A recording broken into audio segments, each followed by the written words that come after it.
Welcome to Epilepsy Thursdays. I'm Casey, and this entire month I have been talking to the parents whose children have been diagnosed with epilepsy.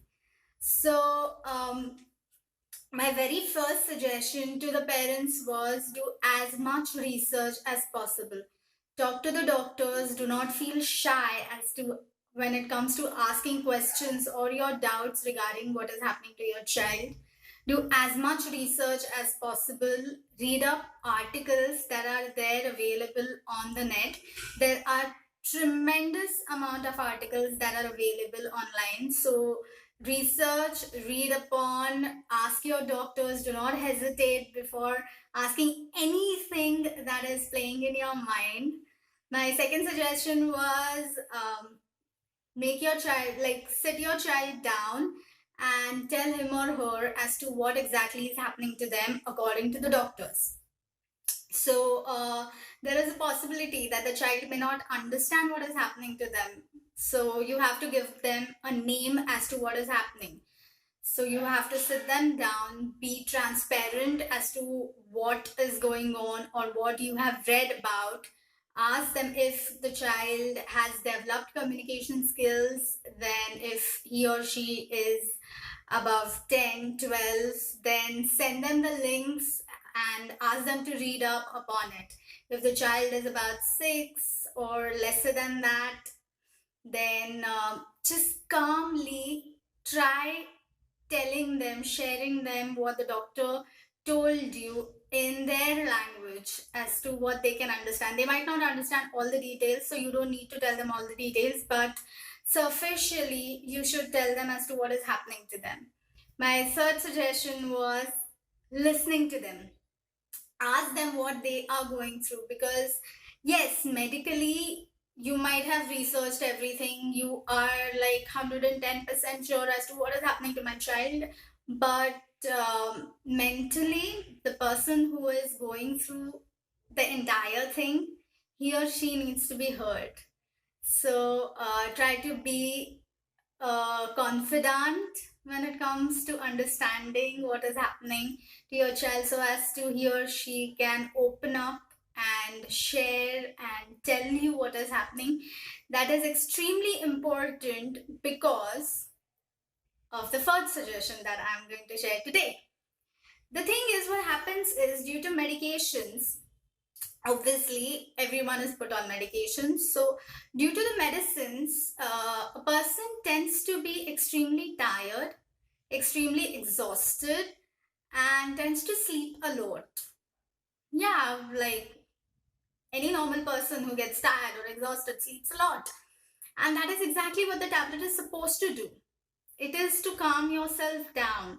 So the person tends to sleep a lot. Now the thing is, medicines play an important role, yes, but there are side effects as well.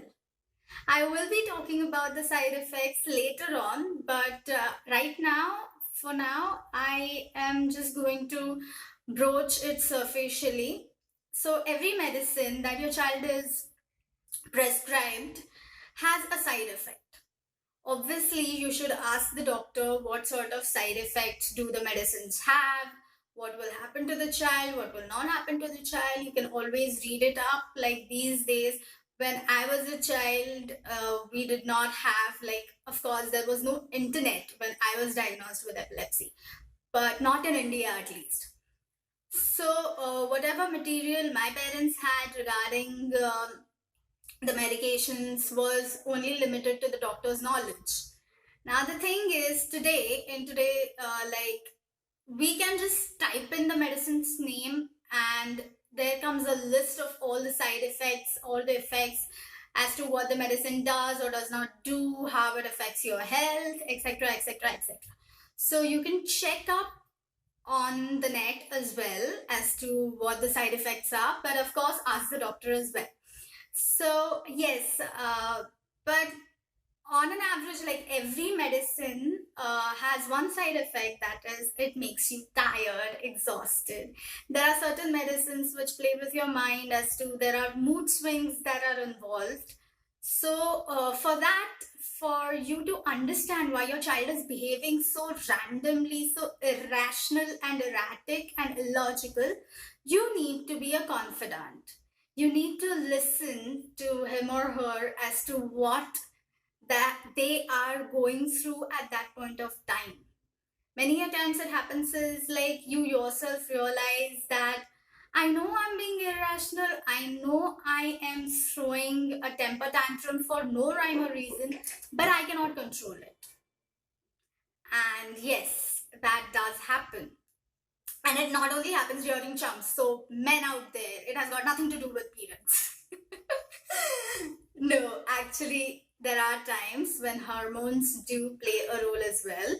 So if the child is going through puberty, hormones are changing, and that triggers an epileptic episode as well. There are chances of that happening. So you need to listen. So we are going back to suggestion number 3, where you need to listen to your child so as to suggestion number 4, you can act upon it. You can advise them, you can help them not have so many mood swings, help them be normal.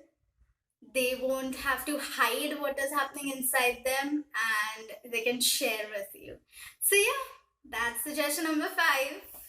So do understand your child. They will be going through mood swings, temper tantrums, everything. And you just have to be there. You have to be patient, like extremely patient with your child. Till next Thursday, keep fighting, my fellow warriors. Let's accept epilepsy. It's not something which one should be afraid of. Let's kick epilepsy's butt, and as always, stay happy and stay golden.